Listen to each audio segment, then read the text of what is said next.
Great to have you on the show, Rahul. Thank you for having me. Now, you're a very interesting marketeer, and Rahul, I know before we get into the topic, I know you have a very particular perspective on how brands tell stories. Start us off there, please. Well, storytelling, at least this is my definition in the context of business, is really about wrapping up or packaging your value proposition in a humanized narrative, right? And for some reason, it is assumed that in the world of B2B where I come from, there is very little space to do that, to be able to create a narrative which talks not just to the brains of your customers, but to their hearts. But nothing can be far from the truth. In fact, I'm personally a huge fan of a storytelling format, which I call B2B2C, right? Which is really about telling your story from the perspective of your customer's customer, right? So the story is not about what we sold and what they bought. It is about the impact that they created in the lives of their customers and their employees.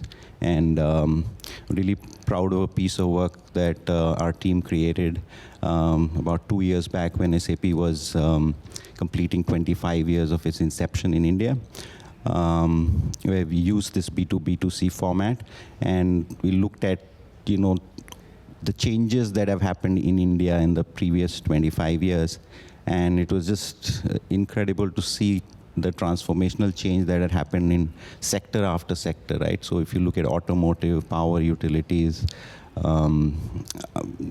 multiple sectors, right? So we decided to tell the story.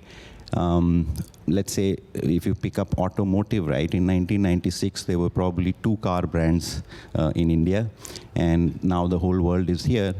8 out of 10 cars that run on Indian roads are manufactured by our customers. Okay, so that's the hard data point. But the story that we told was from the perspective of the first car buyer, Rajesh, who moved from his scooter to a car for the first time.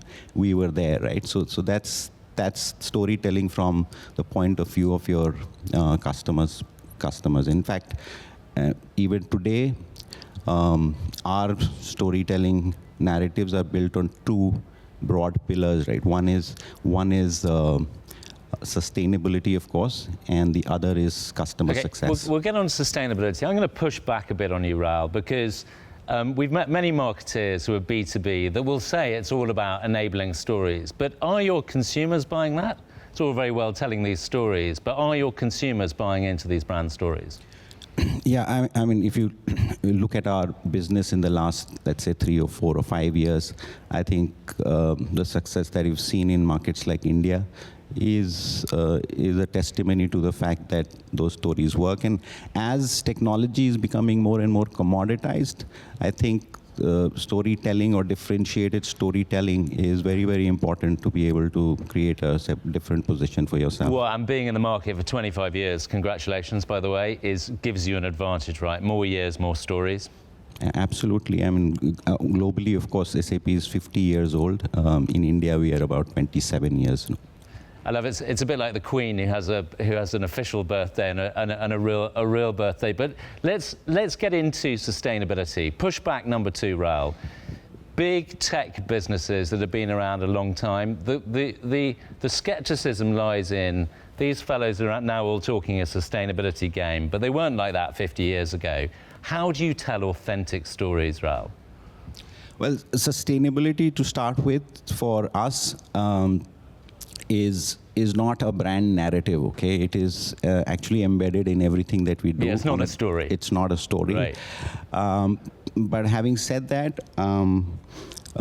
we've been, like I said, we've been in business for 50 years, right? And our customers are 500,000 businesses that are SAP customers are actually some of the most successful businesses. But do remember, they're also the biggest carbon emission contributors as well, right?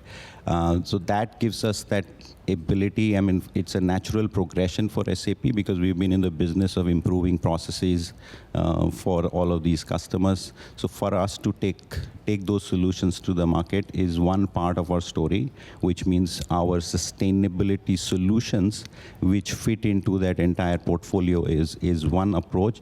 But I think from a brand perspective, I think a more important approach is something that we call leading by example, where SAP tells the story of how a large multinational operating out of 160 companies, 100,000 employees, how we have managed to reduce our own carbon footprint over the last, in fact, we started our sustainability journey in 2009.